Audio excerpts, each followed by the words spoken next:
Dhurandhar the revenge മുന്നിൽ നിന്ന് നയിച്ചപ്പോൾ 2026 ആദ്യപാദം Indian box office collection 3440 കോടി രൂപ. കഴിഞ്ഞ വർഷത്തെ ആദ്യ 3 മാസത്തേക്കാൾ കളക്ഷനിൽ 17% വർധനവാണ് ഈ വർഷമുണ്ടായത്. ജനുവരി, ഫെബ്രുവരി, മാർച്ച് മാസത്തെ കണക്കുകൾ പ്രകാരം ഏറ്റവും കൂടുതൽ കളക്ഷൻ മാർച്ചിലായിരുന്നു, 1690 കോടി. അതിൽ ഏറിയ പങ്കും ദുരന്തറിന്റെ രണ്ടാം ഭാഗത്തിന്റെ സംഭാവനയാണ്. മാർച്ച് 19 റിലീസ് ചെയ്ത ദുരന്തർ ദ റിവെഞ്ച് ഏപ്രിൽ ആദ്യവാരത്തോടെ 1273 കോടിയോളം രൂപ കളക്ഷൻ നേടി.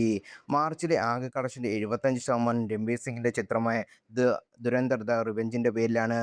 അമേരിക്കൻ സയൻസ് ഫിക്ഷൻ ചിത്രം പ്രോജക്ട് ഹെയിൽ മേരി 95 കോടിയും, തെലുങ്ക് ചിത്രം ഉസ്താദ് ഭഗത് സിംഗ് 86 കോടിയും, തമിഴ് ചിത്രം യൂത്ത് 62 കോടിയും, മലയാളത്തിന്റെ ആട് 3 60 കോടിയും എന്നിവയാണ് മാർച്ചിൽ ഇന്ത്യൻ ബോക്സ് ഓഫീസിൽ തിളക്കം മറന്ന നേട്ടം കൈവരിച്ചത്. മലയാളം ബോക്സ് ഓഫീസിൽ തിരിച്ചുവരവിന്റെ പാതയിൽ എത്തിച്ചത് ആട് 3 റിലീസോടാണ്. രാജ്യത്തെ വിവിധ ഭാഷകളിലെ സിനിമകളുടെ ലാഭനഷ്ടങ്ങളെ വിലയിരുത്തുന്ന ഓർമാക്സ് ബോക്സ് ഓഫീസ് റിപ്പോർട്ട് പ്രകാരമുള്ള വിവരമാണിത്. 2026 ജനുവരിയിൽ 1324 കോടി രൂപയായിരുന്നു ഇന്ത്യൻ ബോക്സ് ഓഫീസ് കളക്ഷൻ.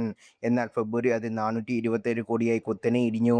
തൊട്ടടുത്ത മാസം ദുരന്തനോട് മികച്ച നേട്ടമുണ്ടാക്കി. 2026 ഇന്ത്യൻ ബോക്സ് ഓഫീസ് 1000 കോടി പിന്നിട്ട ഏക സിനിമ ദുരന്തർ ദ റിവെഞ്ചാണ്.